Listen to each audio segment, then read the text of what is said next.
Brought to you by V-Guard, co-powered by Sensodyne and Vimal. ಬಾಯಲ್ಲಿ ಹೇಳಿ ಕೇಸರಿ. Associate sponsor UltraTech cement. ಜೈಲಿನಲ್ಲಿರುವಂತಹ ರೇವಣ್ಣಗೆ ಈಗ ಮತ್ತೆ ಸಂಕಷ್ಟ ಎದುರಾಗ್ತಾ ಇದೆ. ಪ್ರಮುಖವಾಗಿ ಅವರ ಆರೋಗ್ಯದಲ್ಲಿ ಈಗ ಮತ್ತೆ ಸಮಸ್ಯೆ ಕಂಡು ಬರ್ತಾ ಇರುವಂತಹದ್ದು ಈಗ ಬೆಳಕು ಬರ್ತಾ ಇದೆ. ಎಷ್ಟು ದಿನ ಹೊಟ್ಟೆ ನೋವಾಗಿತ್ತು, ಈಗ ಬೆನ್ನು ನೋವು ಕೂಡ ಕಾಣಿಸ್ಕೊಂಡಿದೆ. ರೇವಣ್ಣಗೆ ಜೈಲಿನಲ್ಲಿ ಅನಾರೋಗ್ಯ ಸಮಸ್ಯೆ ಹೆಚ್ಚಾಗ್ತಾ ಇದೆ. ರೇವಣ್ಣಗೆ ಹೊಟ್ಟೆ ನೋವಾಯಿತು, ಈಗ ಬಳಿಕ ಬೆನ್ನೋವು ಕೂಡ ಶುರುವಾಗಿದೆ. ಈ ಹಿನ್ನೆಲೆಯಲ್ಲಿ ಅವರ ಆರೋಗ್ಯದ ಮೇಲೆ ಪೊಲೀಸ್ ಅಧಿಕಾರಿಗಳು ಕೂಡ ಜೈಲರ್ಗಳು ಕೂಡ ನಿಗಾವನ್ನು ಇಟ್ಟಿದ್ದಾರೆ. ರಾತ್ರಿಯಿಂದ ಬೆನ್ನು ನೋವಿಂದ ಬಳಲ್ತಾ ಇರುವಂಥ ರೇವಣ್ಣ ಡಾಕ್ಟರ್ ಹರ್ಷವರ್ಧನ್ರಿಂದ ಈಗಾಗಲೇ ರೇವಣ್ಣ ಅವರಿಗೆ ಚಿಕಿತ್ಸೆ ನೀಡಲಾಗಿದೆ. ಇನ್ಫ್ಯಾಕ್ಟ್ ಜೈಲಿನಲ್ಲಿರುವಂಥ ಡಾಕ್ಟರ್ಗಳು ಕೂಡ ಅಲ್ಲಿ ಗಮನವನ್ನು ಹರಿಸ್ತಾ ಇದ್ದಾರೆ. ರೇವಣ್ಣಗೆ ಈಗ ದಿವಾನ್ ಕಾಟನ್ನು ಕೊಟ್ಟಿರುವಂಥ ಪೊಲೀಸರು ಹಾಗೂ ಜೈಲರ್ಗಳು. ಇನ್ಫ್ಯಾಕ್ಟ್ ಸಿಂಗಲ್ ರೂಮ್ನಲ್ಲಿರುವಂಥ HD ರೇವಣ್ಣ ಅವರಿಗೆ ಜೈಲರ್ ಅವರು ಬೆನ್ನು ನೋವಿನ ಹಿನ್ನೆಲೆ ವೈದ್ಯರ ಸಲಹೆ ಮೇರೆಗೆ ಹೊಸದಾಗಿ ಬೇರೆ ಬೆಡ್ಡನ್ನು ಕೊಟ್ಟಿದ್ದಾರೆ. ರೇವಣ್ಣಗೆ ಈ ಹಿಂದೆ ಅಮೃತ್ ಪಾಲ್ನ ಇದ್ದಂಥ ಸೆಲ್ಲನ್ನೇ ಈಗ ನೀಡಲಾಗಿದೆ.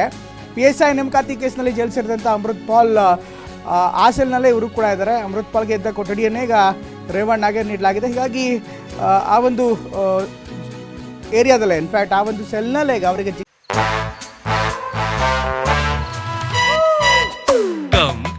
Come, my love, please don't say no, baby. Come, my love. V-Guard ನ air coolers extra large cooling pad ನೊಂದಿಗೆ ಇದು ಎಂತೆಂಥವರನ್ನು ಕೂಲ್ ಆಗಿಸುತ್ತೆ. V-Guard air coolers, long lasting cooling. ಚಿಕಿತ್ಸೆಯನ್ನು ಕೂಡ ನೀಡಲಾಗ್ತದೆ. ಜೊತೆಗೆ ಮಲಗೋದಕ್ಕೆ ವಿಶೇಷವಂತ ದಿವಾನ್ ಕೋಟ್ ವ್ಯವಸ್ಥೆಯನ್ನು ಕೂಡ ಮಾಡಲಾಗಿದೆ. ಹೀಗಾಗಿ ಇಷ್ಟು ದಿನ ಬೆನ್ನೋವೇನಿತ್ತು, ಇನ್ಫ್ಯಾಕ್ಟ್ ಸಾಕಷ್ಟು ವರ್ಷಗಳಿಂದ ಬೆನ್ನೋವು ಇದೆ ಅನ್ನುವಂಥ ಮಾಹಿತಿ ಕೂಡ ಇದೆ. ಈಗ ಸಹಜವಾಗಿ ಅಲ್ಲಿ ವ್ಯವಸ್ಥೆ ಇರಲ್ಲ. ಈ ಹಿನ್ನೆಲೆಯಲ್ಲಿ ಇನ್ನಷ್ಟು ಸಮಸ್ಯೆ ಆಗಿರುವಂಥ ಸಾಧ್ಯತೆ ಹೆಚ್ಚಿರುತ್ತೆ. ಈಗ ಜೈಲರ್ಗಳು ಡಾಕ್ಟರ್ ಹರ್ಷವರ್ಧನ್ ಅವರ ತಪಾಸಣೆ ಬಳಿಕ ಅವರಿಗೆ ಬೇರೆಯದೇ ವ್ಯವಸ್ಥೆಯನ್ನು ಮಾಡಿದ್ದಾರೆ. ಒಟ್ಟಿನಲ್ಲಿ ಕೆಲ ದಿನಗಳ ಹಿಂದಷ್ಟೇ ಅವರ ಆರೋಗ್ಯದಲ್ಲಿ ಏರ್ಪೇರಾಗಿತ್ತು. ಅವರನ್ನು ವಿಕ್ಟೋರಿಯಾ ಆಸ್ಪತ್ರೆಯಲ್ಲಿ ಹೆಚ್ಚಿನ ಚಿಕಿತ್ಸೆಯನ್ನು ನೀಡಲಾಗಿತ್ತು. ಅಲ್ಲೂ ಕೂಡ ದಾಖಲಾಗಿದ್ದರು ಕೆಲ ಹೊತ್ತು. ಅದಾದ ಬಳಿಕ ಹೊಟ್ಟೆ ನೋವು ಕೂಡ ಕಾಣಿಸ್ಕೊಂಡಿತ್ತು. ಈಗ ಬೆನ್ನೋವು ಕಾಣಿಸ್ಕೊಂಡಿದೆ. ಒಟ್ಟಿನಲ್ಲಿ ಅವರ ಆರೋಗ್ಯದ ಸಮಸ್ಯೆ ಎಂದೇ ಅದು ಹೆಚ್ಚು ಕಮ್ಮಿ ಆಗ್ತಾ ಇದೆ. ರೈಟ್, ಇವಾಗ ಇನ್ನಷ್ಟು ಹೆಚ್ಚಿನ ಮಾಹಿತಿಯನ್ನು ನೀಡ್ತಾರೆ ನಮ್ಮ ಕ್ರೈಮ್ ಬ್ಯೂರೋ ಮುಖ್ಯಸ್ಥ ಕಿರಣ್ ನೇರ ಸಂಪರ್ಕದಲ್ಲಿ ಜಾಯ್ನ್ ಆಗ್ತಾರೆ. ಕಿರಣ್, ಈಗಾಗಲೇ ಅವರ ಆರೋಗ್ಯದ ಮೇಲೆ ಪೊಲೀಸರು ಹಾಗೂ ವೈದ್ಯರು ಕೂಡ ನಿಗಾ ಇಡಬೇಕಾಗತ್ತೆ, ಜೈಲರು ಕೂಡ ಸಹಜವಾಗಿ ನಿಗಾ ಇಟ್ಟಿರ್ತಾರೆ. ಬಟ್ ನಿನ್ನೆಯಿಂದ ಏನು ಸಮಸ್ಯೆ ಕಾಣಿಸ್ಕೊಡ್ತಾ ಇದೆ, ಇದಕ್ಕೆ ಸಂಬಂಧಪಟ್ಟಂತೆ ಟ್ರೀಟ್ಮೆಂಟ್ಗಳು ಏನಾಗಿದೆ, ಪರ್ಯಾಯ ವ್ಯವಸ್ಥೆ ಅಥವಾ ಅವರನ್ನು ಮತ್ತೆ ಹೆಚ್ಚಿನ ಚಿಕಿತ್ಸೆಗೆ ಏನಾದ್ರು ಹೊರಗಡೆ ಕರ್ಕೊಂಬರುವಂಥ ಸಾಧ್ಯತೆ ಇದೆಯಾ? ಪ್ರಮೋದ್, ಈಗ ನಮಗೆ ಜೈಲಿನ ಅಧಿಕಾರಿಗಳ ಮೂಲಗಳಿಂದ ಒಂದಷ್ಟು ಮಾಹಿತಿಗಳು ಸಿಕ್ಕಿದೆ. ನಿನ್ನೆ ಮಾಜಿ ಸಚಿವ ರೇವಣ್ಣ ಭಾಳಷ್ಟು ಅಪ್ಸೆಟ್ ಆಗಿದ್ದರು. ಎಲ್ಲೋ ಒಂದು ಕಡೆ ಬೇಲ್ ಸಿಗ್ಬೋದು ಅನ್ನೋ ಒಂದು ಲೆಕ್ಕಾಚಾರದಲ್ಲಿ ಅವರಿದ್ದರು. ಭಾಳಷ್ಟು ಅವರು ಇದ್ರ ಬಗ್ಗೆ ಅಪ್ಸೆಟ್ ಆಗಿದ್ದರು. ಆದರೆ ಇವತ್ತು ಬೆಳಗ್ಗೆ ಒಂದಷ್ಟು ಅವರ ಒಂದಷ್ಟು ಬೆಳಗ್ಗೆ ಎದ್ದು ಒಂದು ವಾಕ್ ಮಾಡಿದ್ದಾರೆ, ಪೇಪರ್ ಓದ್ಕೊಂಡಿದ್ದಾರೆ.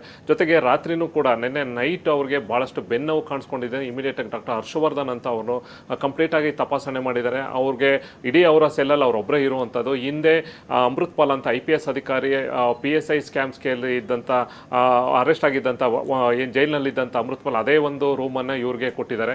ಈ ಸಂಬಂಧಪಟ್ಟಂತೆ ಇನ್ನು ಇಮಿಡಿಯೇಟಾಗಿ ಡಾಕ್ಟರ್ ಹರ್ಷವರ್ಧನ್ ಸಜೆಷನ್ ಮೇಲೆ ಅವ್ರಿಗೆ ಒಂದು ದಿವಾನ ಕಾಟ್ ಕೊಟ್ಟು ಬೆಡ್ಡನ್ನು ಕೊಟ್ಟಿದ್ದಾರೆ.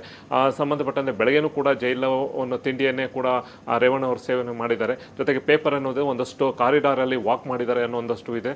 ಕಂಪೇರಿಟಿವ್ಲಿ ನೆನ್ನೆಗಿಂತ ಇವತ್ತು ಒಂದಷ್ಟು ಅವರ ಫೇಸಲ್ಲಿ ಒಂದು ಬೆಟರ್ ಇತ್ತು ಅನ್ನೋ ಒಂದು ವಿಚಾರವನ್ನು ತಿಳಿಸಿದ್ದಾರೆ. ಆದರೂ ಕೂಡ ಎಲ್ಲೋ ಒಂದು ಕಡೆ ಅವರ ಆರೋಗ್ಯ, ಒಂದು ಕಡೆ ಹೊಟ್ಟೆ ನೋವು, ಒಂದು ಕಡೆ ಈಗ ಬೆನ್ನೋವು ಕೂಡ ಶುರುವಾಗಿರೋದ್ರಿಂದ ಬಹುಶಃ ಇನ್ನು ಮುಂದಿನಲ್ಲೇ ಅವ್ರಿಗೆ ಮತ್ತಷ್ಟು ಅಲ್ಲಿಯ ಜೈಲು ವೈದ್ಯಾಧಿಕಾರಿಗಳು ಏನಿದ್ದಾರೆ ಅವ್ರನ್ನ ತಪಾಸಣೆ ಮಾಡಿ ಇನ್ನೂ ಹೆಚ್ಚಿನ ಒಂದು ಚಿಕಿತ್ಸೆಗೆ ಅಥವಾ ಅವರಿಗೆ ಬೇರೆ ಕಡೆ ಶಿಫ್ಟ್ ಮಾಡಬೇಕು ಅಂದರೆ ವಿಕ್ಟೋರಿಯಾ ಹಾಸ್ಪಿಟ್ಲು ಅಥವಾ ಜಯದೇವ ಹಾಸ್ಪಿಟ್ಲಿಗೆ ಅವರ ಒಂದು ಡೈರೆಕ್ಷನ್ಸ್ ಮೇಲೆ ಮುಂದಿನ ಕ್ರಮವನ್ನು ಜೈಲು ಅಧಿಕಾರಿಗಳು ಮಾಡ್ತಾರೆ. ಸದ್ಯಕ್ಕೆ ಈಗ ಅಲ್ಲಿಯ ತಪಾಸಣೆ ಮಾಡುವಂಥದ್ದು ರೆಗ್ಯುಲರಾಗಿ ಹೋಗಿ ತಪಾಸಣೆ ಮಾಡುವಂಥ ಕೆಲಸವನ್ನು ವೈದ್ಯಾಧಿಕಾರಿಗಳು ಮಾಡ್ತಾ ಇದ್ದಾರೆ. ಪ್ರಮೋದ್, ಥ್ಯಾಂಕ್ ಯು ಕಿರಣ್ ಎಲ್ಲ ಮಾಹಿತಿಗಾಗಿ. Brought to you by V-Guard, co-powered by Sensodyne and Vimal. ಬಾಯಲ್ಲಿ ಹೇಳಿ ಕೇಸರಿ. Associate sponsor UltraTech cement.